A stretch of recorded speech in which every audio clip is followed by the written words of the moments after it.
কাছে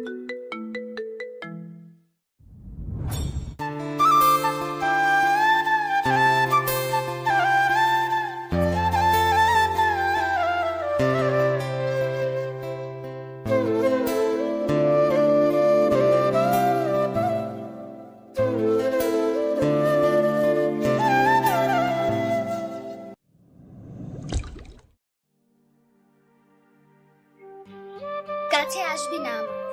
কিন্তু আমি তো তোর বর। আমি তোকে বর হিসেবে মানি না। যদি তুই আমার কাছে আসিস তাহলে তোকে মেরে আমি নিজেও মরে যাব। তোর মতো সেলফিশ মেয়ে আমি দেখিনি। সেলফিশের কি দেখলি তুই? তুই আমার লাইফটা শেষ করে দিলি নিজের স্বার্থের জন্য। তুই যেমন একসময় আমাকে ইউজ করেছিস ফ্রেন্ডশিপের নামে, আজ তোর বাবা আমাকে ইউজ করলো। কিন্তু আমি ভেবেছিলাম হয়তো নতুন করে শুরু করব আজ। কিন্তু তুই সে ধরনের মেয়েই না। আমি আর বাবা তোকে ইউজ করেছি। হ্যাঁ করেছিস।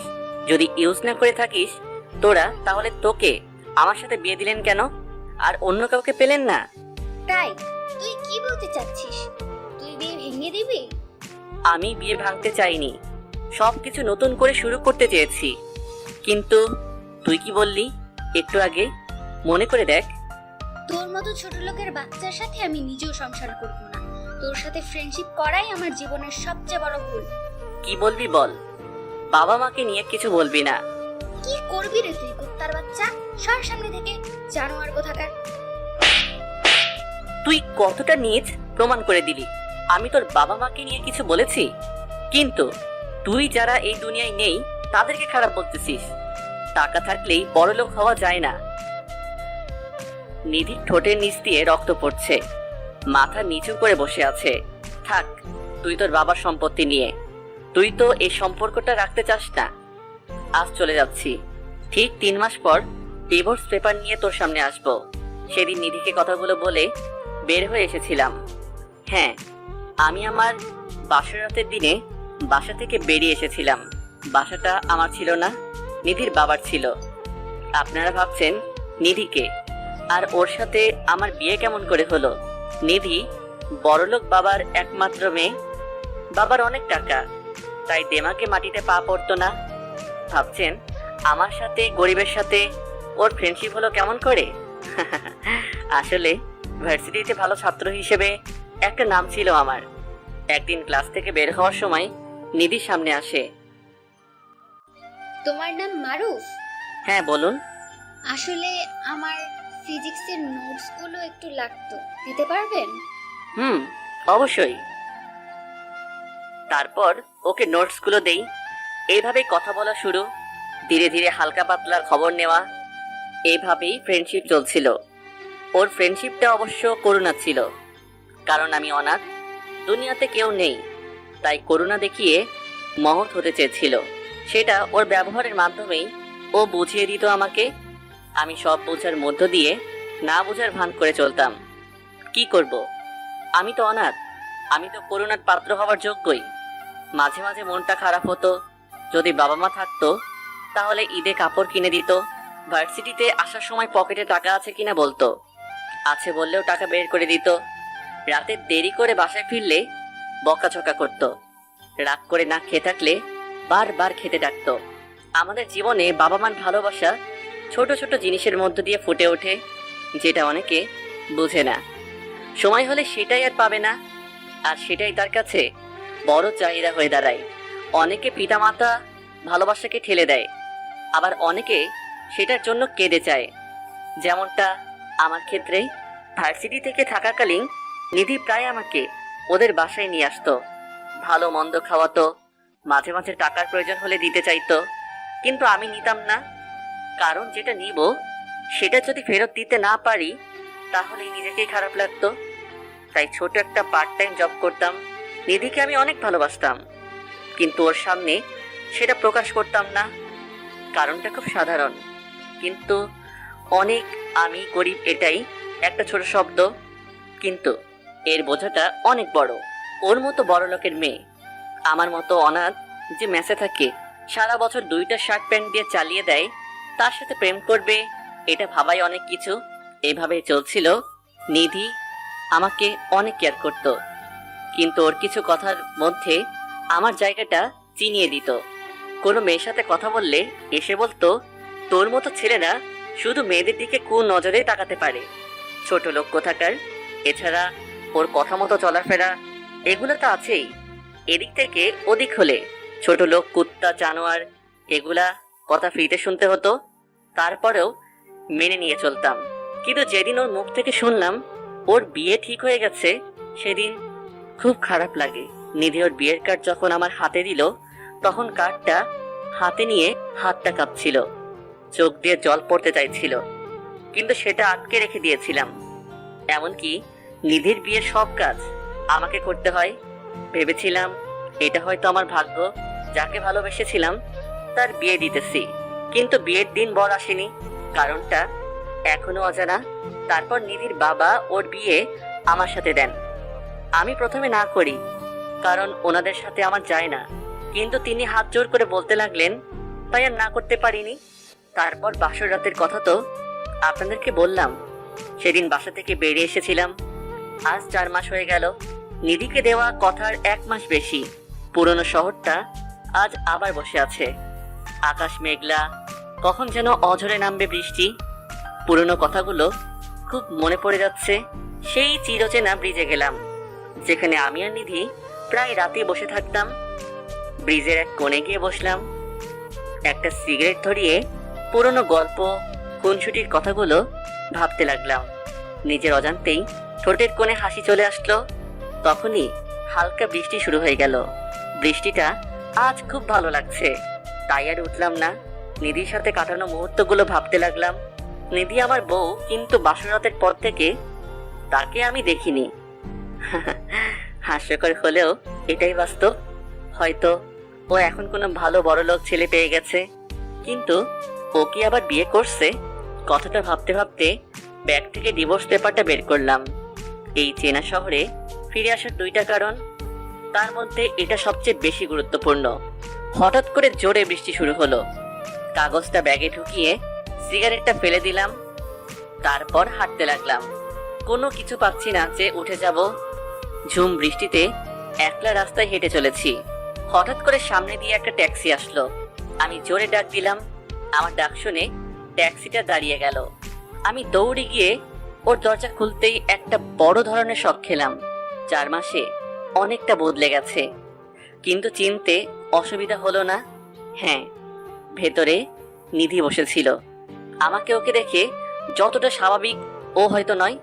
ওর চোখ মুখ দেখলে বুঝতে পারছিলাম। এক দৃষ্টিতে আমার দিকে তাকিয়েছিল। স্যার যাবেন? না, যাও। তারপর সেখান থেকে চলে আসলাম। আগে থেকে একটা বাসা ভাড়া করে রেখেছিলাম। হাঁটতে হাঁটতে বাসায় চলে আসলাম। আসার সময় নিধির মুখটা শুধু ভেসে আসছিল। অনেকটা বদলে গেছে ও। চুলগুলো আগের মতো আর ছোট নেই, বেশ বড় রেখেছে। ছেলেদের মতো আর প্যান্ট শার্ট পরে না হয়তো, কারণ ওকে শাড়িতে দেখলাম। বেশ মানিয়েছে ওকে শাড়িটাই, একদম পরীর মতো লাগছিল। এসব ভাবতে ভাবতে বাসায় চলে আসলাম। দারোয়ানের কাছ থেকে চাবি নিয়ে ভিতরে গেলাম। ফ্রেশ হয়ে বেলকনিতে গিয়ে বসলাম। একটা সিগারেট ধরালাম আর মায়ামাখা বৃষ্টিটা উপভোগ করতে লাগলাম। এখন আর নিধির জন্য অতটা আবেগ আসে না, কারণ আমার ভুলটা ও আঙুল দিয়ে দেখিয়ে দিয়েছে। আগে ওর পিছনে কিভাবে ঘুরতাম, কথাগুলো ভাবলেও হাসি পাচ্ছে। সারাদিন ওর কথা মতো উঠ বস, মারুফ এটা কর, ওটা কর, এটা করবি না, ওটা করবি না, দিনগুলো চোখের সামনে ভেসে উঠছে, কিন্তু তার জন্য আর আবেগ প্রকাশ পায় না। আবেগটা আজ সিগারেটের ধোঁয়ার সাথে হারিয়ে গেছে একাকিত্বের বাতাসে। সারা রাত বেলকনিতে বসে থাকলাম। শেষ রাতে সেখানে ঘুমিয়ে পড়েছি। সকালে ঘুম থেকে উঠে ফ্রেশ হয়ে বেরিয়ে পড়লাম। হাতে আছে আমার আর নিধির ডিভোর্স পেপার। আমি নিজের কথাটা আজ রাখতে যাচ্ছি, যেটা আমি ওকে বাসর রাতে দিয়েছিলাম। একটা রিক্সা নিয়ে নিধির বাসার সামনে গেলাম। বাসাটা চিরচেনা, কিন্তু মানুষগুলো হয়তো চিনতে পারিনি। দরজায় গিয়ে কলিং বেল চাপলাম। কিছুক্ষণ পর একজন মহিলা এসে দরজা খুলে দিলেন। হয়তো কাজের লোক। কাকে চাই? ম্যাডাম বাসায় আছেন? হুম। একটু ডেকে দিবেন। আচ্ছা আপনি বসেন, আমি ডাক দিচ্ছি। বলেই মহিলাটি চলে গেলেন। আমি দরজায় দাঁড়িয়ে রইলাম, কারণ ভেতরে যাওয়ার কোনো ইচ্ছে আমার নেই। আমি পিছনে ঘুরে বাসার বাগানটা দেখতে লাগলাম। একটু পর কে যেন পিছন থেকে ডাক দিল। পিছনে তাকিয়ে দেখি নিধি। আমাকে দেখে অনেকটা অবাক হলো, তা ওর চেহারা দেখে বোঝা যাচ্ছে। কেমন আছো? জি ভালো। ভিতরে আসো। না, তার দরকার নেই, এই নিন। কি এটা? যেটার জন্য আপনি এতদিন অপেক্ষা করেছিলেন, পরে দেখে নিন ঠিক আছে কিনা, আর আমার সাইন দেওয়া আছে। নিধি পেপারটা হাতে নিয়ে পড়তে লাগলো। একটু পর আমার দিকে মায়াবী দৃষ্টিতে তাকালো। কি ঠিক আছে? আর সরি আপনাকে 1 মাস বেশি দেরি করানোর জন্য। আসলে পেপারের কাজটা করতে একটু ভেজাল হয়েছিল। আপনি খুশি তো? আজ আপনি মুক্ত। আজ আসি, ভালো থাকবেন। বলে চলে আসলাম। পিছনে ঘুরে আর ওর দিকে তাকাইনি। হয়তো ও আজ অনেক খুশি, আমিও খুশি, কারণ ভালোবাসার মানুষটা খুশি হয়েছে। ওখান থেকে বাসায় চলে আসলাম। সারা দিন বাসার টুকিটাকি গুছিয়েছি। বিকেলে বাজার করে এনে রান্না করলাম। একা থেকে রান্না করা শিখে গিয়েছি, কারণ বাকিটা জীবন একাই কাটাতে হবে। রাতে খেয়ে তাড়াতাড়ি ঘুমিয়ে পড়লাম। সকালে অফিস যেতে হবে। আমি এখন একটা বড় কোম্পানিতে সিনিয়র ম্যানেজারের পদে প্রমোশন পেয়ে এখানে এসেছি। সকালে ঘুম থেকে উঠে ফ্রেশ হয়ে বেরিয়ে পড়লাম অফিসের উদ্দেশ্যে। অফিসে গিয়ে সবার সাথে কুশল বিনিময় করে নিজের ক্যাবিনে গিয়ে কাজ করতে লাগলাম। একটু পর একজন কর্মকর্তা এসে বলল, বস এসেছে, আপনার সাথে দেখা করতে চায়। আমি বসের রুমে গিয়ে দরজা নক করলাম। May I come in sir? Yes, come in. ভিতরে ঢুকতেই মাথায় আকাশ ভেঙে পড়লো। দরজা ঠেলে ভিতরে ঢুকতেই সবকিছু অন্ধকার হয়ে গেল, কারণ ভিতরে নিধি বসেছিল। আমি ওকে দেখে অনেক অবাক হলাম, কিন্তু ও আমাকে দেখে একটুও অবাক হলো না। হয়তো ও আমাকে আর চিনতেও পারছে না। আমি ওর দিকে তাকিয়েই রইলাম। হ্যালো মিস্টার মারুফ, এই যে আপনাকে বলছি। ওর কথায় বাস্তবে ফিরলাম। Hello ma'am. বসুন। আমি একটা চেয়ার টেনে নিয়ে বসলাম। কি খাবেন? না ম্যাডাম, আমি কিছু খাবো না, ধন্যবাদ। নিধি আর কিছু বলল না, শুধু আমার দিকে তাকিয়ে থাকলো। আমি ওর তাকিয়ে থাকা দেখে বেশ অস্বস্তি বোধ করলাম। ম্যাডাম, আমি তাহলে যাই। আসুন। আমি সেখান থেকে বেরিয়ে নিজের কেবিনে চলে আসলাম। কি যে হচ্ছে আমি কিছুই বুঝতে পারতেছি না, সব মাথার উপর দিয়ে যাচ্ছে। ওসব চিন্তা বাদ দিয়ে কাজে মন দিলাম। কাজ শেষ করে বাসায় চলে আসলাম।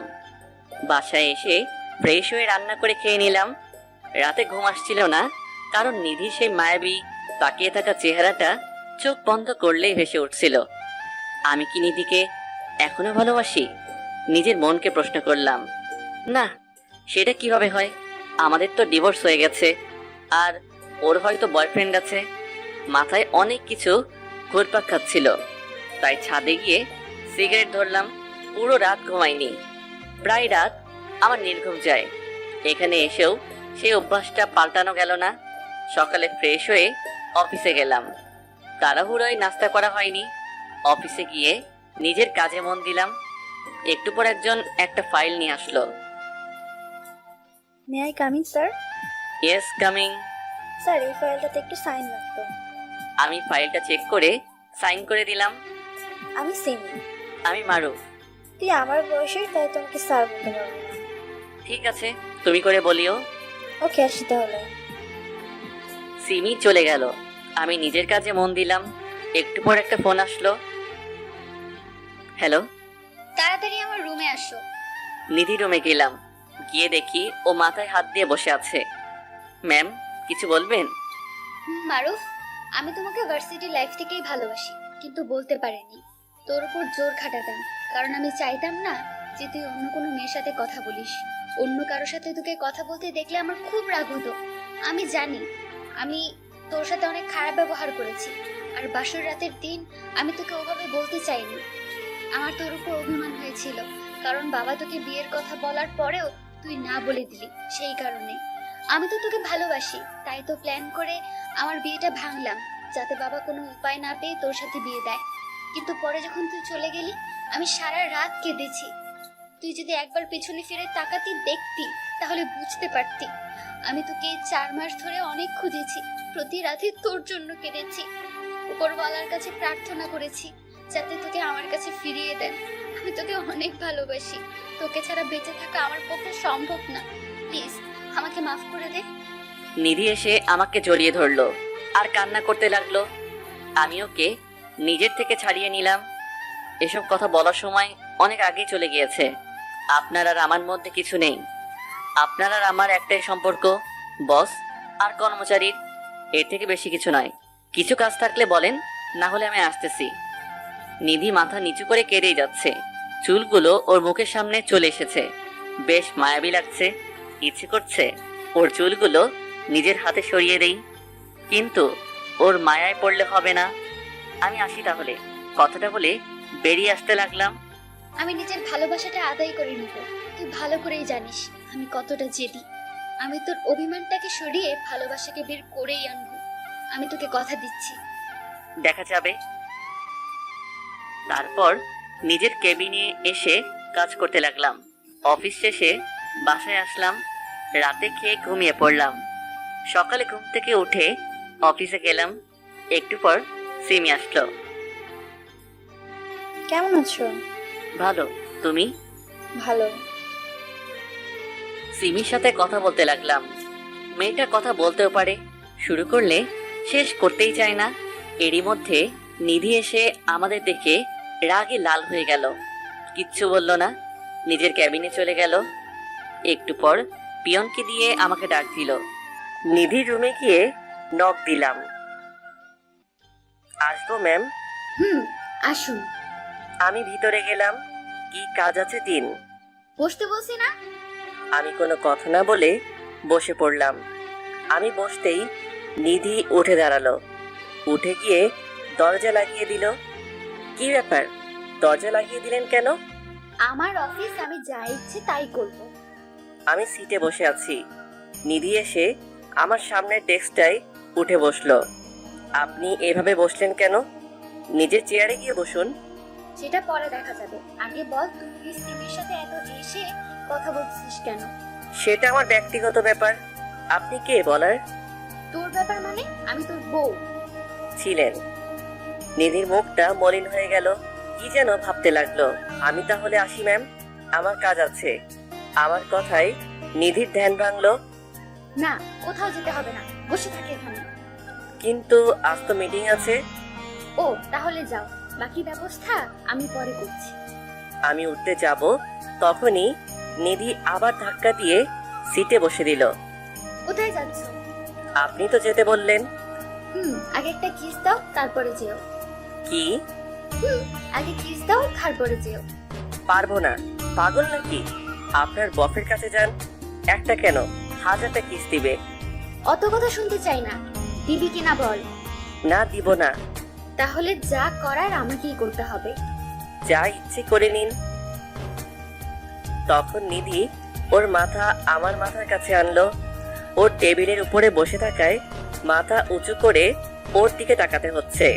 আমি ওর দিকে তাকাতে যাব, তখনই ও 2 হাত দিয়ে আমার গাল দুটি ধরলো আর কপালের সাথে কপাল ঘষতে লাগলো।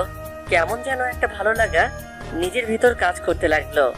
ওর নিঃশ্বাস নেওয়ার শব্দ আমি স্পষ্ট শুনতে পাচ্ছিলাম। তারপরও ওর ঠোঁট দুটো আমার ঠোঁটের দিকে এগিয়ে আনতে লাগলো। আমি বাধা দিলাম। ম্যাম, কি করছেন? একজন বউ তার বরের সাথে যা করে। বলেই ও আমার হাতটা সরিয়ে দিয়ে ঠোঁটের সাথে ঠোঁট লাগিয়ে দিল। বেশ কিছুক্ষণ পর ছেড়ে দিল। আমরা দুজন হাঁপাতে লাগলাম, কিন্তু নিধি মুচকি মুচকি হাসতে লাগলো। আপনি কি করলেন এটা? তুমিই তো বললা যা করার করে নাও, তাই আমি যা করার করে নিলাম। আমি কিছু না বলে সেখান থেকে বেরিয়ে আসলাম। তারপর নিজের কেবিনে গিয়ে বসলাম। বসে শুধু নিধির কথা ভাবতেছি। ওর গোলাপি ঠোঁট দুটো যেন আমায় টানছে। বারবার সেই কিসের কথা মনে পড়ছে আর ঠোঁটের কোণে হাসি চলে আসছে। এত হাসি কিসের? কথাটা শুনে সামনে তাকিয়ে দেখি সিমি। একা একাই হাসছেন? পাগল হয়ে গেলেন নাকি? না, পাগল হতে যাব কেন? তাহলে একে একে হাসছেন যে? পুরনো একটা কথা মনে পড়ে গেল, তাই। আমিও শুনি কি কথা। পরে একদিন শোনাবো। হঠাৎ এই সময় আসলেন যে, কোনো দরকার আছে কি?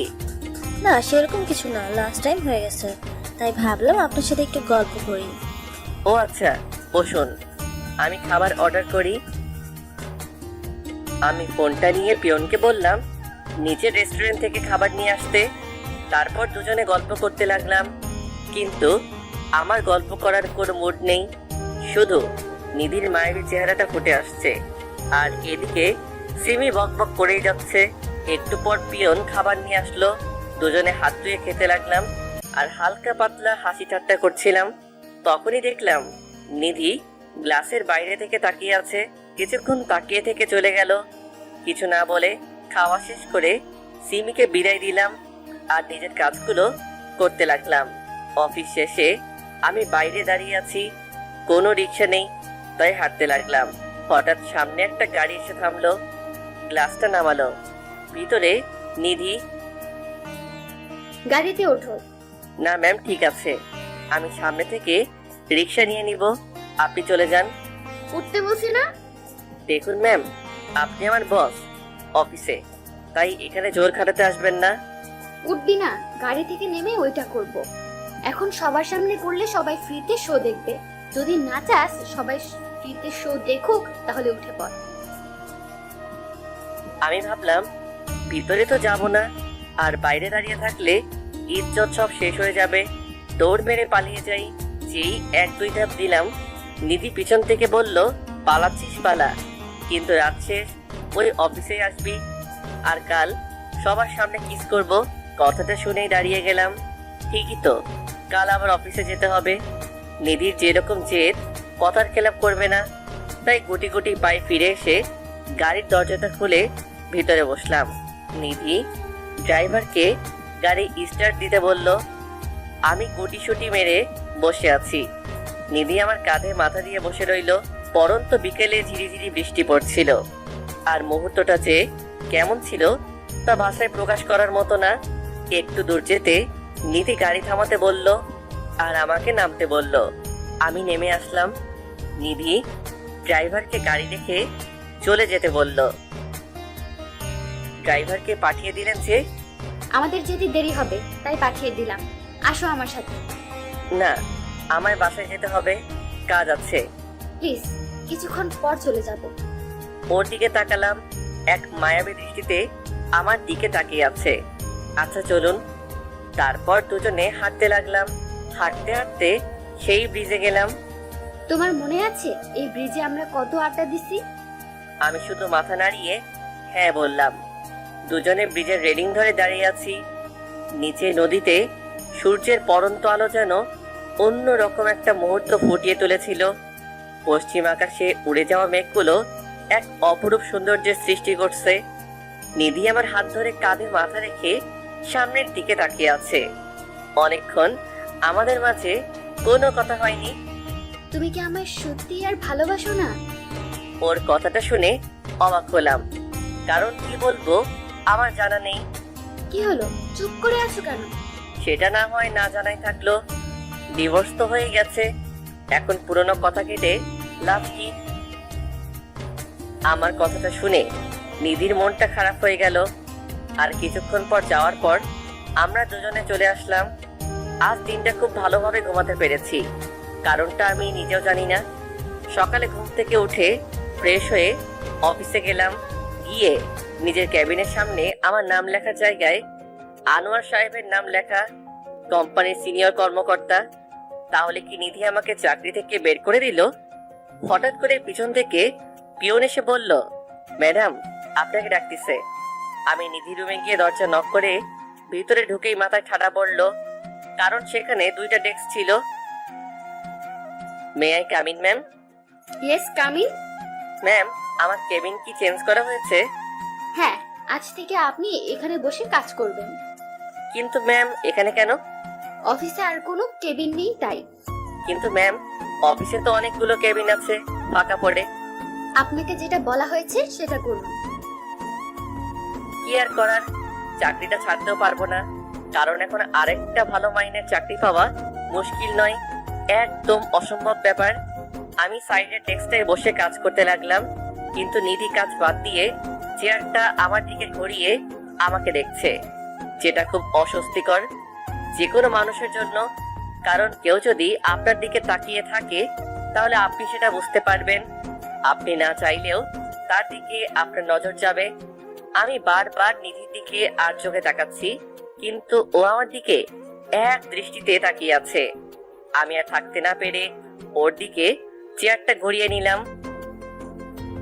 ম্যাম, আপনার দেখা হয়ে গেলে আমি একটু কাজ করি। মানা কি করেছে? করো। আপনি এভাবে তাকিয়ে থাকলে আমি কেমন করে কাজ করব? সেটা আমি কেমন করে জানবো? এর সাথে কথা বাড়িয়ে লাভ নেই, লুচু মাইয়া কোথাকার। আমি নিজের কাজে মন দিলাম। দেখতে দেখতে লাঞ্চ টাইম হয়ে গেল। নিধি বাইরে কোথায় যেন চলে গেল। সবাই লাঞ্চ করছে, কিন্তু আমি ছাড়া। কারণ একটা আর্জেন্ট ফাইল জমা দিতে হবে। কিন্তু পেটে তো ইঁদুর বুকডন মারছে, কিছু করার নেই। সাইডে রাখা এক গ্লাস পানি পুরোটা খেয়ে কাজ করতে লাগলাম। হঠাৎ করে নিধি রুমে আসলো, এসে একটা প্যাকেট থেকে কি যেন বের করলো। আমি নিজের মনে কাজ করে যাচ্ছি, কিন্তু পেটে খিদে, আর কাজটাও তাড়াতাড়ি দিতে হবে। একটু পর নিধি আমার সামনে আসলো, একটা চেয়ার নিয়ে আমার পাশে বসলো। তারপর আমার চেয়ারটা ঘুরিয়ে আমাকে ওর দিকে করে নিল।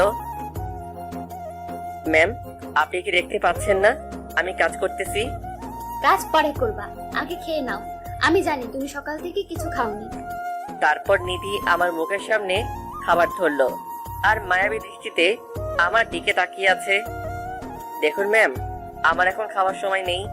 কাজটা শেষ করে আমি বাইরে গিয়ে খেয়ে নিব। এটা খাবি না মিষ্টি খাওয়াবো? নিধি ওর চেয়ারটা আমার চেয়ারের কাছে নিয়ে আসলো। আমি আবারও ওকে একটু দূরে ঠেলে দিলাম। প্লিজ ম্যাম, কাজটা করতে দিন। আপনি তো জানেন কাজটা কতটা ইম্পর্টেন্ট। আমি কি তোমাকে মানা করছি কাজ করতে? তুমি কাজ করো। কাজ করলে খাবো কেমন করে? আমি তোমাকে খাইয়ে দিচ্ছি। না ম্যাম, এটা সম্ভব নয়। আপনি আমার বস, আশা করি আপনি সেই সম্পর্কটার মর্যাদা রাখবেন। আমি নিজের মনে কাজ করতে লাগলাম। নিধি নিজের ডেস্কে গিয়ে ফাইল দেখছিল। 1 ঘন্টা পর কাজ শেষ করে নিধির কাছে ফাইলটা দিলাম। কাজ শেষ হয়েছে, এবার খাবারটা খেয়ে নাও। আমি আর মানা করলাম না, কারণ যে পরিমাণ খিদে লেগেছিল তা বলার মতো নয়। আমি গিয়ে সোফায় বসে পড়লাম। আমার প্লেটটা নিতে যাব, তখনই দেখলাম পাশে আরেকটা প্লেট ঢাকা দেওয়া। তার মানে নিধি এখনো খায়নি, হয়তো আমার জন্য অপেক্ষা করে আছে। মুখের দিকে তাকিয়ে দেখলাম একদম শুকিয়ে গেছে। ও হয়তো সকাল থেকে কিছু খায়নি। ম্যাম, আপনি খাবেন না? না, তুমি খেয়ে নাও, আমি পরে খাবো। আমি কি বলবো বুঝতে পারছি না। কেন জানি ওর মায়ায় ধীরে ধীরে ডুবে যাচ্ছি, হারিয়ে যাচ্ছি ওর ওই মিষ্টি চাহনিতে। আমি খেলাম না, প্লেটটা নিয়ে ওরকম বসে রইলাম। নিধি ফাইল চেক করতে ব্যস্ত।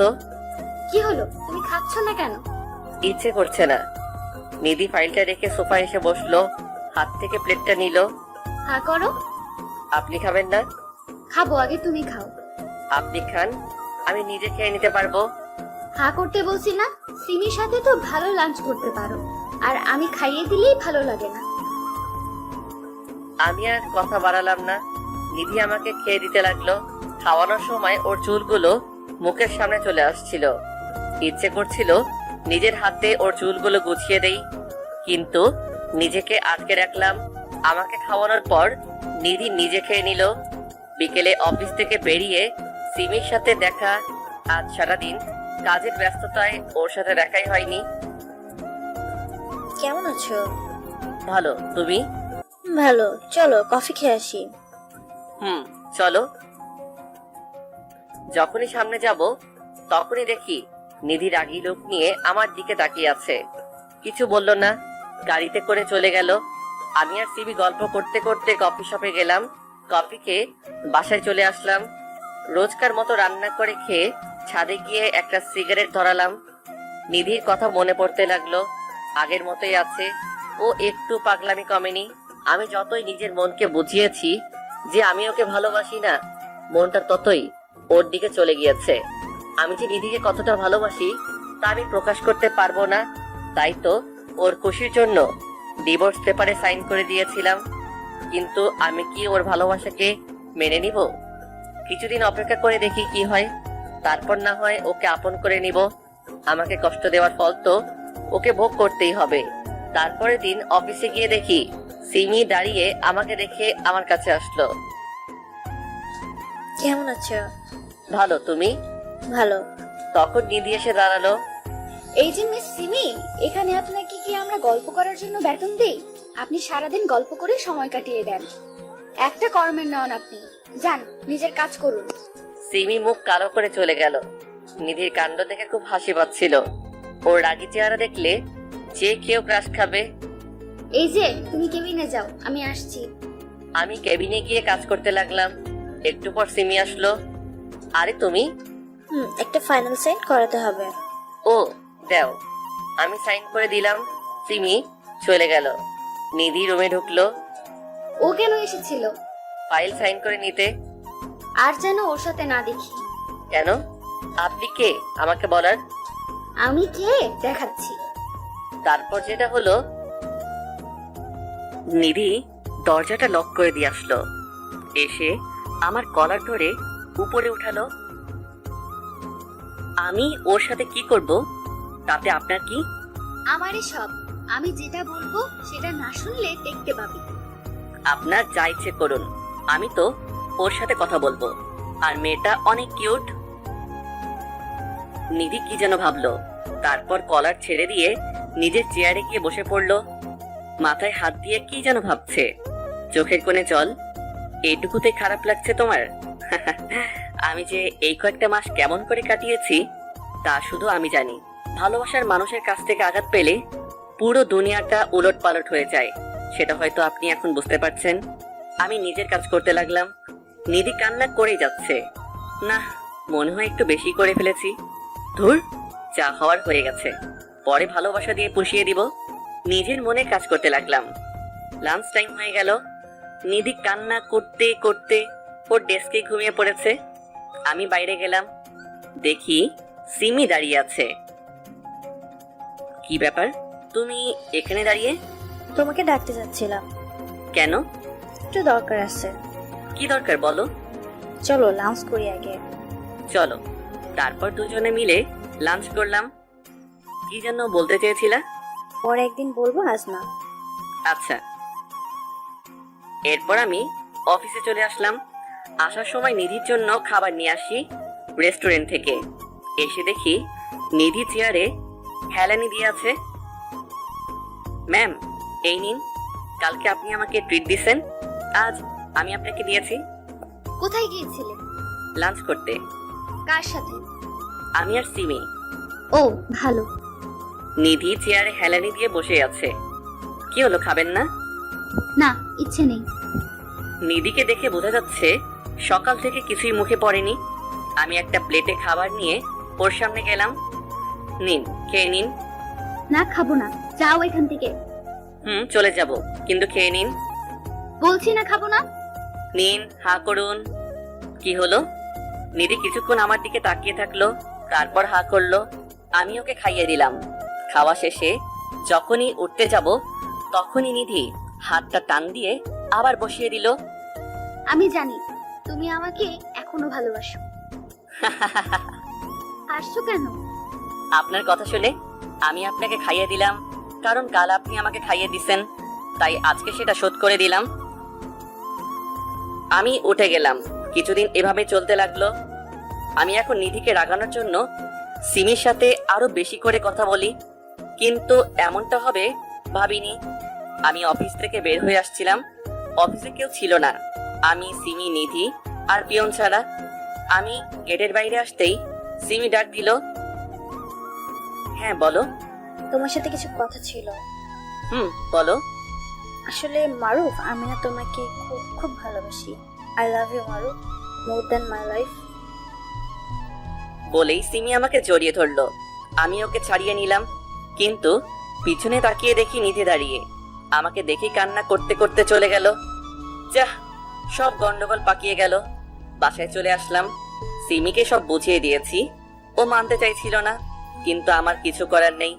পরের দিন অফিসে গিয়ে দেখি আমার ডেস্ক আবার চেঞ্জ, এইবার আগের রুমটাই দেওয়া হয়েছে। আমি নিধির রুমে গেলাম, গিয়ে দরজা দিয়ে উকি মারতেই দেখি ও কান্না করছে। আসবো? কথাটা শুনে ও উপরের দিকে তাকালো, তারপর নিজের চোখ মুছে নিল। আসুন। আসলে কালকে যে ব্যাপারটা ঘটেছে আমাকে আর বলতে দিল না। থাক, আর বলতে হবে না। আমি বুঝে গেছি, আমারই ভুল ছিল। তোমাকে ফিরে পেতে চেয়েছিলাম, নিজের ভুলগুলোকে ভালোবাসা দিয়ে শোধ করে দিতে চেয়েছিলাম, কিন্তু সেটা হয়তো হলো না।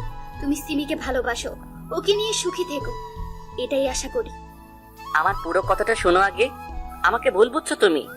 এখানে আর বোঝার মতো কিছু নেই। কিন্তু আপনি এখন যেতে পারেন, আমার অনেক কাজ আছে। আগে আমার কথাটা তো শোনো।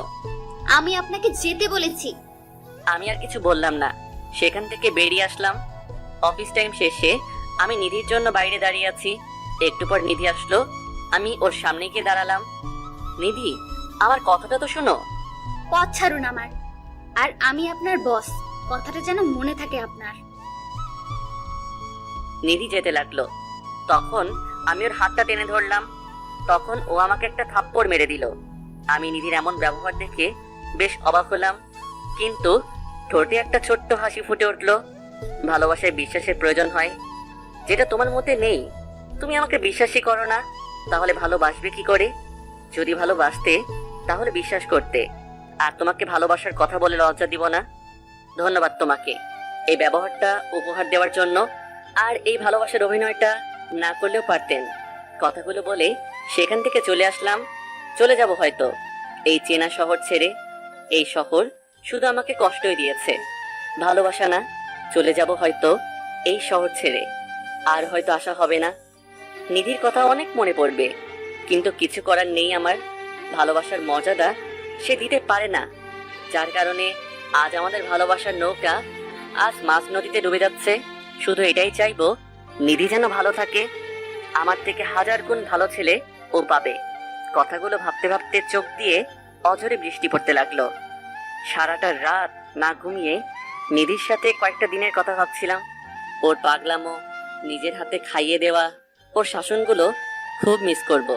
ও হয়তো এগুলো ভুলে যাবে, কিন্তু আমি ভুলতে পারবো না। মরার আগের মুহূর্ত পর্যন্ত আমি নিধিকে ভালোবেসে যাব, আর ওর কথাগুলো স্মরণ করে যাব। হাজারো কথা মনে বাসা বেঁধেছিল, কিন্তু সেগুলো যাকে বলতে চেয়েছিলাম আজ সেই দূরে। এসব কথার আর কোনো মানে হয় না। আজ তার আর আমার পথ দুইটা বাঁকে এসে থেমেছে। আজ থেকে তার আর আমার পথ হয়তো আলাদা হয়ে যাবে চিরতরে। সারাটা রাত ছাদে কাটিয়ে দিলাম। পরের দিন শরীরে হালকা জ্বর আসলো, তাই আর অফিসে গেলাম না। 2 দিন পর অফিসে গেলাম। কেবিনে গিয়ে রেজিগনেশন লেটারটা টাইপ করলাম। টাইপ করে নিধির রুমের সামনে এসে দাঁড়ালাম। তারপর দরজায় নক করলাম। ভিতর থেকে কোনো শব্দ আসছিল না, তাই দরজাটা খুলে ভিতরে গেলাম। নিধি আনমনা হয়ে কি যেন ভাবছে। চোখের নিচে কালো দাগ পড়ে গেছে, চেহারা একদম শুকিয়ে গেছে, চোখ দিয়ে পানি বেয়ে পড়ছে। আমি ওকে ডাক দিলাম, ম্যাম। আমার কথা শুনে ওর ধ্যান ভাঙলো, সাথে সাথে নিজের চোখটা মুছে নিল। কি ব্যাপার, আপনি এই সময়ে আর এতদিন পর অফিসে আসছেন? সমস্যাটা কি? আমি কিছু না বলে শুধু লেটারটা ওর হাতে দিলাম। কি এটা? আমার রেজিগনেশন লেটার। কথাটা বলার পর নিধি আমার দিকে কাঁদো কাঁদো চেহারায় তাকালো। ওর মায়াবী চোখ দুটো কিছু বলতে চাইছে, কিন্তু ও মুখ ফুটে তা বলছে না। ম্যাম, আমি কিছুদিন পর এই শহর ছেড়ে চলে যাব, আর ফিরে আসবো না হয়তো, তাই চাকরিটা করা সম্ভব হবে না। ভালো থাকবেন বলেই চলে আসলাম। আজ খুব কষ্ট হচ্ছে। এক সময় ওর কথায় ওর থেকে দূরে চলে গিয়েছিলাম, আজ হয়তো আমার ভালোর জন্য যাচ্ছি, আর ওর আমার ডিভোর্স হয়ে গেছে। তাহলে আমি এত ভাবছি কেন, এত কষ্ট পাচ্ছি কেন? সে তো আর আমার নয়, তাহলে এত কেন ভাবছি তাকে নিয়ে? আর ভাববো না। কিন্তু এই নিষ্ঠুর মনটা যে কোনো কথাই শোনে না, বারবার আমার সাথে বেইমানি করে। 5 দিন লাগলো সবকিছু গুছিয়ে নিতে। সব কাজ ছেড়ে নিলাম, কারণ এই শহরে আর কোনো দিন হয়তো আসা হবে না। কিন্তু নিধিকে আমি দূর থেকে ভালোবেসে যাব। হয়তো এখানে সে আমার আর হলো না, কিন্তু পরপারে হয়তো তুমি আমার হবে। রাত 11টা বাজে, বাসা থেকে বের হতে যাব, তখন একটা ফোন আসলো। হ্যালো, কে বলছেন? আমি নিধির বাবা বলছি। হ্যাঁ আঙ্কেল, বলেন। আমি জানি তোমাদের মধ্যে কি হয়েছে, কিন্তু মেয়েটা তোমাকে অনেক ভালোবাসে। আজ 7 দিন ধরে কিছু খায়নি। 5 দিন আগে দরজা বন্ধ করে দিয়েছে। 1000 টাকার পরেও দরজা খুলে না। জানো, যখন তুমি ফিরে আসো সেদিন রাতে ও আমাকে জড়িয়ে ধরে অনেক কেঁদেছিল, কারণ ও তোমাকে ফিরে পেয়েছিল। প্লিজ মারুফ, আমার মেয়েটাকে দূরে ঠেলে দিও না। ওর থেকে দূরে চলে গেলে ও হয়তো আর বাঁচবেই না। আমার উপর দয়া করো প্লিজ, আমার মেয়েটাকে আপন করে নাও। কথাগুলো বলেই আঙ্কেল কেঁদে দিলেন। আমি এক্ষুনি আসছি, আপনি টেনশন নেবেন না। তাড়াতাড়ি করে নিধিদের বাসায় গেলাম। আঙ্কেল বসে কাঁদছেন। আমাকে দেখে উঠে আসলেন। আপনি টেনশন নিয়েন না, আমি দেখছি। নিধির রুমের কাছে গিয়ে ডাক দিলাম, কিন্তু কোনো সারা শব্দ নেই। তাই দরজাটা ভেঙে ফেললাম। ভিতরে ঢুকে দেখি নিধি ঘরের এক কোণে বসে কাঁদছে। আমি গিয়ে ওর পাশে বসলাম। ওর মুখে কোনো কথা নেই, শুধু চুপচাপ কেঁদে যাচ্ছে। আমি একটা কাশি দিলাম। কি হলো, কথা বলবে না? তাহলে আমি চলে যাই। বলেই যখন উঠতে যাব, তখনই হাতটা ধরে টান দিল। 2টা থাপ্পড় মেরে দিল। ভাবলাম একটা কিস পাবো, কিন্তু শেষ পর্যন্ত থাপ্পড় পেলাম। কপাল আমার। আর কোনোদিন যদি ছেড়ে যাওয়ার কথা বলেছিস, তাহলে মেরে ফেলবো। বলেই জড়িয়ে ধরে কাঁদতে লাগলো। কিছুক্ষণ পর, এতদিন ধরে খাওয়া করনি কেন? চলো খাবে। না, পরে খাবো, এখন এইভাবেই থাকবো। না খেলে তো শরীর আরো খারাপ করবে, আর আমি চাই না আমার বউকে খারাপ দেখার। তখনই ওর ঠোঁট দুটো আমার ঠোঁটের সাথে লাগিয়ে দিল। কিছুক্ষণ পর ছেড়ে দিল। দুজনে হাঁপাতে লাগলাম। এখন চলো, খাওয়া করবা। কোলে করে নিয়ে চলো। এই 8 বস্তা কোলে নিলে তো মরেই যাব। কি বললি? সরি। আমি ওকে কোলে তুলে নিয়ে নামতে লাগলাম। নামতে নামতে ও তাকিয়ে আছে আর বারবার একটা করে গালে কিস দিচ্ছে। আমি ওর কাণ্ড দেখে মুচকি মুচকি হাসতে লাগলাম। ওকে খাইয়ে দিলাম। তারপর ওকে কোলে করে ছাদে নিয়ে আসলাম। দুজনে দোলনায় বসে আছি। আমি নিধির কোলে শুয়ে আছি। মাথায় হাত বুলিয়ে দিচ্ছে আর মাঝে মাঝে একটা করে পাপ্পি দিচ্ছে। হঠাৎ করে ডিভোর্স পেপারটার কথা মনে পড়লো। আমি উঠে বসলাম। নিধি আমার কাঁধে মাথা রাখলো। ডিভোর্স পেপারটা? পুড়িয়ে ফেলেছি। এরপর দুজনে কিছুক্ষণ চুপ করে থাকলাম। হঠাৎ করেই নিধি বলল, আমাকে আর ছেড়ে যাবে না তো? জীবনের শেষ মুহূর্ত পর্যন্ত তোমার হাত ধরে পাশে থাকবো। আমাকে মাফ করে দাও। কেন? তোমাকে এত কষ্ট দেওয়ার জন্য। মাপ চাইতে হবে না, ভালোবাসা দিয়ে পুষিয়ে নিব আমি।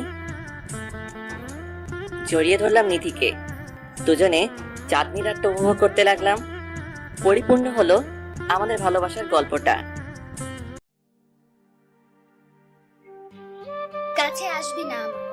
কিন্তু আমি তো তোর বর। আমি তোকে বর হিসেবে মানি না। যদি তুই আমার কাছে আসিস, তাহলে তোকে মেরে আমি নিজেও মরে যাব। তোর মতো সেলফিশ মেয়ে আমি দেখিনি। সেলফিশের কি দেখলি তুই? তুই আমার লাইফটা শেষ করে দিলি নিজের স্বার্থের জন্য। তুই যেমন একসময় আমাকে ইউজ করেছিস ফ্রেন্ডশিপের নামে, আজ তোর বাবা আমাকে ইউজ করলো। কিন্তু আমি ভেবেছিলাম হয়তো নতুন করে শুরু করব আজ। কিন্তু তুই সেই ধরনের মেয়েই না। আমি আর বাবা তোকে ইউজ করেছি। হ্যাঁ করেছিস। যদি ইউজ না করে থাকিস তোরা, তাহলে তোকে আমার সাথে বিয়ে দিলেন কেন? আর অন্য কাউকে পেলেন না? তাই তুই কি বলতে চাচ্ছিস? তুই বিয়ে ভেঙে দিবি? আমি বিয়ে ভাঙতে চাইনি, সবকিছু নতুন করে শুরু করতে চেয়েছি। কিন্তু তুই কি বললি একটু আগে? মনে করে দেখ। তোর মতো ছোট লোকের বাচ্চার সাথে আমি নিজেও সংসার করব না। তোর সাথে ফ্রেন্ডশিপ করাই আমার জীবনের সবচেয়ে বড় ভুল। কি বলবি বল। বাবা মাকে নিয়ে কিছু বলবি না। কি করবি রে তুই কুত্তার বাচ্চা? সর সামনে থেকে, জানোয়ার কোথাকার। তুই কতটা নীচ প্রমাণ করে দিলি। আমি তোর বাবা মাকে নিয়ে কিছু বলেছি?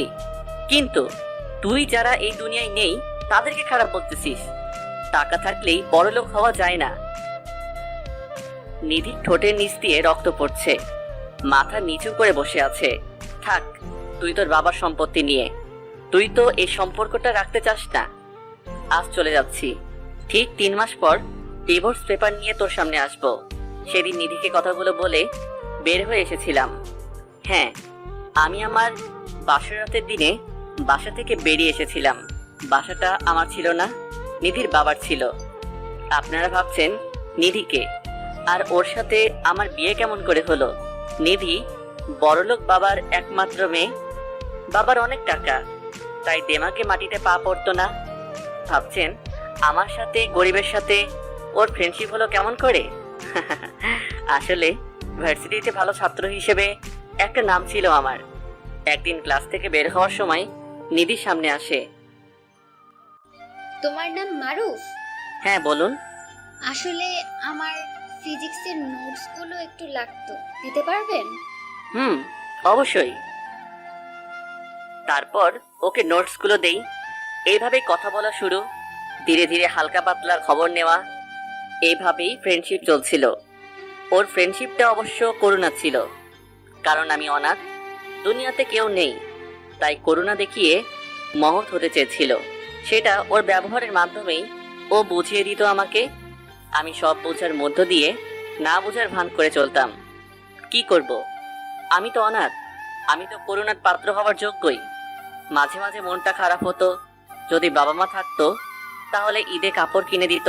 ভার্সিটিতে আসার সময় পকেটে টাকা আছে কিনা বলতো, আছে বললেও টাকা বের করে দিত। রাতে দেরি করে বাসায় ফিরলে বকাঝকা করতো। রাগ করে না খেয়ে থাকলে বারবার খেতে ডাকতো। আমাদের জীবনে বাবা মার ভালোবাসা ছোট ছোট জিনিসের মধ্য দিয়ে ফুটে ওঠে, যেটা অনেকে বুঝে না। সময় হলে সেটাই আর পাবে না, আর সেটাই তার কাছে বড় চাহিদা হয়ে দাঁড়ায়। অনেকে পিতামাতা ভালোবাসাকে ঠেলে দেয়, আবার অনেকে সেটার জন্য কেঁদে চায়। যেমনটা আমার ক্ষেত্রে, ভার্সিটি থেকে থাকাকালীন নিধি প্রায় আমাকে ওদের বাসায় নিয়ে আসতো, ভালো মন্দ খাওয়াতো, মাঝে মাঝে টাকার প্রয়োজন হলে দিতে চাইতো, কিন্তু আমি নিতাম না। কারণ যেটা নিব সেটা যদি ফেরত দিতে না পারি তাহলে নিজেকেই খারাপ লাগতো। তাই ছোট একটা পার্ট টাইম জব করতাম। নিধিকে আমি অনেক ভালোবাসতাম, কিন্তু ওর সামনে সেটা প্রকাশ করতাম না। কারণটা খুব সাধারণ, কিন্তু অনেক আমি গরিব, এটাই একটা ছোট শব্দ, কিন্তু এর বোঝাটা অনেক বড়। ওর মতো বড় লোকের মেয়ে, আমার মতো অনাথ যে মেসে থাকে, সারা বছর 2টা শার্ট প্যান্ট দিয়ে চালিয়ে দেয়, তার সাথে প্রেম করবে, এটা ভাবাই অনেক কিছু। এভাবেই চলছিল। নিধি আমাকে অনেক কেয়ার করত, কিন্তু ওর কিছু কথার মধ্যে আমার জায়গাটা চিনিয়ে দিত। কোনো মেয়ের সাথে কথা বললে এসে বলতো, তোর মতো ছেলেরা শুধু মেয়েদের দিকে কোন নজরেই তাকাতে পারে, ছোট লোক কোথাকার। এছাড়া ওর কথা মতো চলাফেরা এগুলো তো আছেই। এদিক থেকে ওদিক হলে ছোট লোক, কুত্তা, জানোয়ার, এগুলা কথা ফ্রিতে শুনতে হতো। তারপরেও মেনে নিয়ে চলতাম। কিন্তু যেদিন ওর মুখ থেকে শুনলাম ওর বিয়ে ঠিক হয়ে গেছে, সেদিন খুব খারাপ লাগে।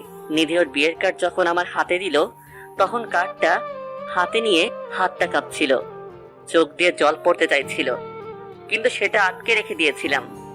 এমনকি নিধির বিয়ের সব কাজ আমাকে করতে হয়। ভেবেছিলাম এটা হয়তো আমার ভাগ্য, যাকে ভালোবেসেছিলাম তার বিয়ে দিতেছি। কিন্তু বিয়ের দিন বর আসেনি, কারণটা এখনো অজানা। তারপর নিধির বাবা ওর বিয়ে আমার সাথে দেন। আমি প্রথমে না করি, কারণ ওনাদের সাথে আমার যায় না, কিন্তু তিনি হাত জোর করে বলতে লাগলেন, তাই আর না করতে পারিনি। তারপর বাসর রাতের কথা তো আপনাদেরকে বললাম। সেদিন বাসা থেকে বেরিয়ে এসেছিলাম। আজ 4 মাস হয়ে গেল। নিধিকে দেওয়া কথার 1 মাস বেশি। পুরনো শহরটা আজ আবার বসে আছে। আকাশ মেঘলা, কখন যেন অঝরে নামবে বৃষ্টি। পুরনো কথাগুলো খুব মনে পড়ে যাচ্ছে। সেই চিরচেনা ব্রিজে গেলাম, যেখানে আমি আর নিধি প্রায় রাতে বসে থাকতাম। ব্রিজের এক কোণে গিয়ে বসলাম, একটা সিগারেট ধরিয়ে পুরনো গল্প, খুনসুটির কথাগুলো ভাবতে লাগলাম। নিজের অজান্তেই ঠোঁটের কোণে হাসি চলে আসলো। তখনই হালকা বৃষ্টি শুরু হয়ে গেল। বৃষ্টিটা আজ খুব ভালো লাগছে, তাই আর উঠলাম না। নিধির সাথে কাটানো মুহূর্তগুলো ভাবতে লাগলাম। নিধি আমার বউ, কিন্তু বাসরাতের পর থেকে তাকে আমি দেখিনি। হাস্যকর হলেও এটাই বাস্তব। হয়তো ও এখন কোনো ভালো বড়লোক ছেলে পেয়ে গেছে, কিন্তু ও কি আবার বিয়ে করছে? কথাটা ভাবতে ভাবতে ব্যাগ থেকে ডিভোর্স পেপারটা বের করলাম। এই চেনা শহরে ফিরে আসার দুইটা কারণ, তার মধ্যে এটা সবচেয়ে বেশি গুরুত্বপূর্ণ। হঠাৎ করে জোরে বৃষ্টি শুরু হলো। কাগজটা ব্যাগে ঢুকিয়ে সিগারেটটা ফেলে দিলাম, তারপর হাঁটতে লাগলাম। কোনো কিছু পাচ্ছি না যে উঠে যাব। ঝুম বৃষ্টিতে একলা রাস্তায় হেঁটে চলেছি। হঠাৎ করে সামনে দিয়ে একটা ট্যাক্সি আসলো। আমি জোরে ডাক দিলাম। আমার ডাক শুনে ট্যাক্সিটা দাঁড়িয়ে গেল। আমি দৌড়ে গিয়ে ওর দরজা খুলতেই একটা বড় ধরনের শক খেলাম। 4 মাসে অনেকটা বদলে গেছে, কিন্তু চিনতে অসুবিধা হলো না। হ্যাঁ, ভেতরে নিধি বসেছিল। আমাকে ওকে দেখে যতটা স্বাভাবিক ও হয়তো নয়, ওর চোখ মুখ দেখলে বুঝতে পারছিলাম। এক দৃষ্টিতে আমার দিকে তাকিয়েছিল। স্যার যাবেন? না, যাও। তারপর সেখান থেকে চলে আসলাম। আগে থেকে একটা বাসা ভাড়া করে রেখেছিলাম। হাঁটতে হাঁটতে বাসায় চলে আসলাম। আসার সময় নিধির মুখটা শুধু ভেসে আসছিল। অনেকটা বদলে গেছে ও। চুলগুলো আগের মতো আর ছোট নেই, বেশ বড় রেখেছে। ছেলেদের মতো আর প্যান্ট শার্ট পরে না হয়তো, কারণ ওকে শাড়িতে দেখলাম। বেশ মানিয়েছে ওকে শাড়িটাই, একদম পরীর মতো লাগছিল। এসব ভাবতে ভাবতে বাসায় চলে আসলাম। দারোয়ানের কাছ থেকে চাবি নিয়ে ভিতরে গেলাম। ফ্রেশ হয়ে বেলকনিতে গিয়ে বসলাম। একটা সিগারেট ধরালাম আর মায়ামাখা বৃষ্টিটা উপভোগ করতে লাগলাম।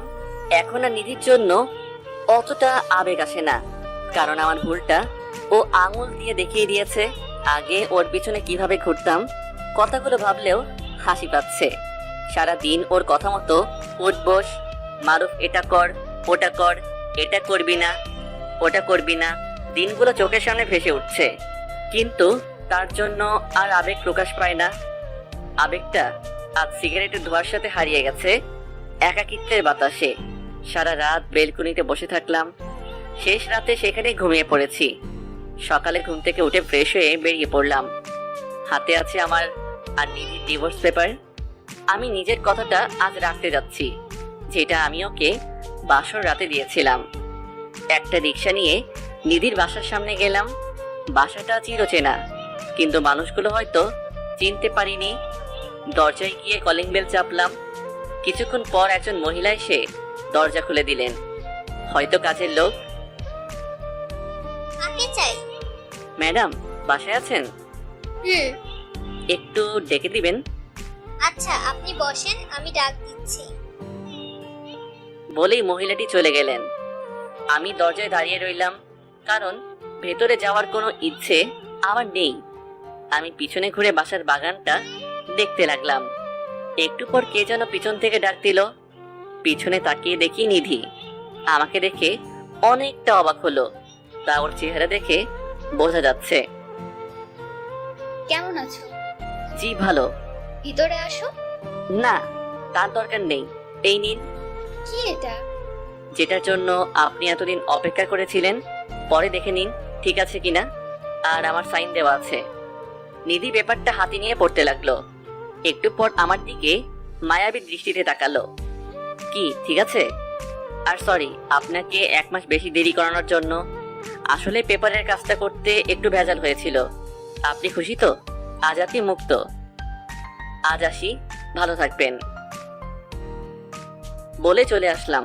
পিছনে ঘুরে আর ওর দিকে তাকাইনি। হয়তো ও আজ অনেক খুশি, আমিও খুশি, কারণ ভালোবাসার মানুষটা খুশি হয়েছে। ওখান থেকে বাসায় চলে আসলাম। সারা দিন বাসার টুকিটাকি গুছিয়েছি। বিকেলে বাজার করে এনে রান্না করলাম।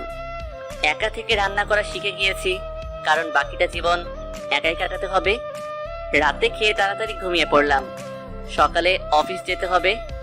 আমি এখন একটা বড় কোম্পানিতে সিনিয়র ম্যানেজারের পদে প্রমোশন পেয়ে এখানে এসেছি। সকালে ঘুম থেকে উঠে ফ্রেশ হয়ে বেরিয়ে পড়লাম অফিসের উদ্দেশ্যে। অফিসে গিয়ে সবার সাথে কুশল বিনিময় করে নিজের ক্যাবিনে গিয়ে কাজ করতে লাগলাম। একটু পর একজন কর্মকর্তা এসে বলল, বস এসেছে, আপনার সাথে দেখা করতে চায়। আমি বসের রুমে গিয়ে দরজা নক করলাম। May I come in sir? Yes, coming. ভিতরে ঢুকতেই মাথায় আকাশ ভেঙে পড়ল। দরজা ঠেলে ভিতরে ঢুকতেই সবকিছু অন্ধকার হয়ে গেল, কারণ ভিতরে নিধি বসেছিল। আমি ওকে দেখে অনেক অবাক হলাম, কিন্তু ও আমাকে দেখে একটুও অবাক হলো না। হয়তো ও আমাকে আর চিনতেও পারছে না। আমি ওর দিকে তাকিয়েই রইলাম।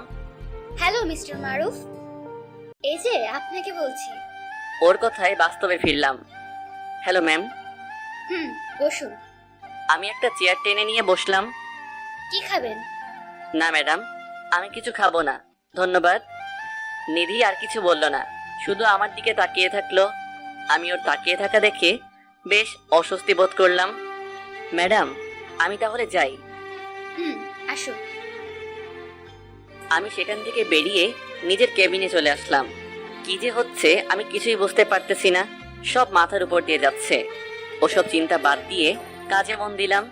কাজ শেষ করে বাসায় চলে আসলাম। বাসায় এসে ফ্রেশ হয়ে রান্না করে খেয়ে নিলাম। রাতে ঘুম আসছিল না, কারণ নিধি সেই মায়াবী তাকিয়ে থাকা চেহারাটা চোখ বন্ধ করলেই ভেসে উঠছিল।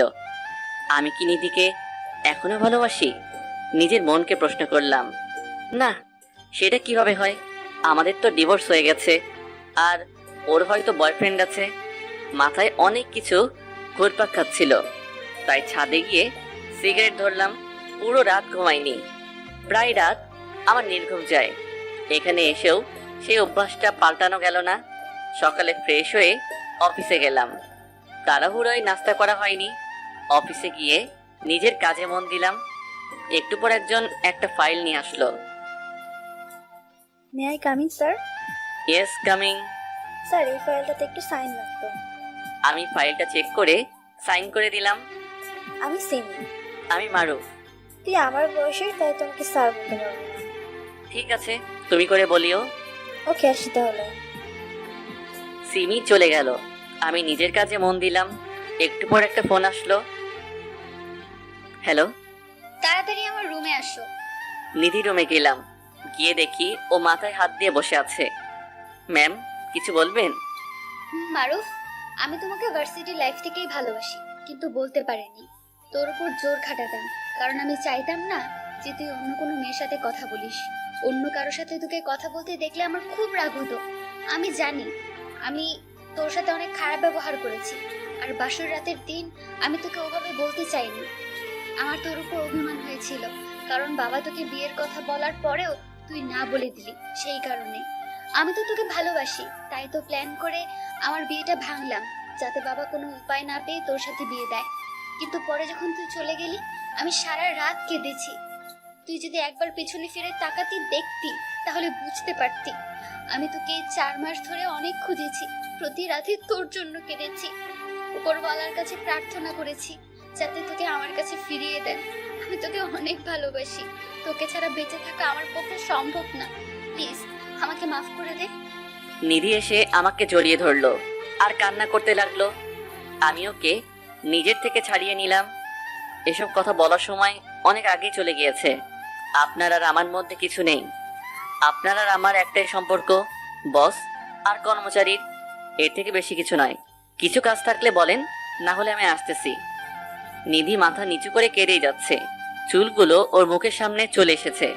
বেশ মায়াবী লাগছে। ইচ্ছে করছে ওর চুলগুলো নিজের হাতে সরিয়ে দেই, কিন্তু ওর মায়ায় পড়লে হবে না। আমি আসি তাহলে, কথাটা বলে বেরিয়ে আসতে লাগলাম। আমি নিজের ভালোবাসাটা আদায় করে নিব। তুই ভালো করেই জানিস আমি কতটা জেদি। আমি তোর অভিমানটাকে সরিয়ে ভালোবাসাকে বের করেই আনবো। আমি তোকে কথা দিচ্ছি। দেখা যাবে। তারপর নিজের কেবিনে এসে কাজ করতে লাগলাম। অফিস শেষে বাসায় আসলাম। রাতে খেয়ে ঘুমিয়ে পড়লাম। সকালে ঘুম থেকে উঠে অফিসে গেলাম। একটু পর সিমি আসলো। কেমন আছো? ভালো, তুমি? ভালো। সিমির সাথে কথা বলতে লাগলাম। মেয়েটা কথা বলতেও পারে, শুরু করলে শেষ করতেই চায় না। এরই মধ্যে নিধি এসে আমাদের দেখে রাগে লাল হয়ে গেল। কিচ্ছু বলল না, নিজের ক্যাবিনে চলে গেল। একটু পর পিয়নকে দিয়ে আমাকে ডাক দিল। নিধির রুমে গিয়ে নক দিলাম। আসবো ম্যাম? আসুন। আমি ভিতরে গেলাম। কি কাজ আছে দিন? বসতে বলছি না? আমি কোনো কথা না বলে বসে পড়লাম। আমি বসতেই নিধি উঠে দাঁড়ালো, উঠে গিয়ে দরজা লাগিয়ে দিল। কি ব্যাপার, দরজা লাগিয়ে দিলেন কেন? আমার অফিস, আমি যা ইচ্ছে তাই করব। আমি সিটে বসে আছি,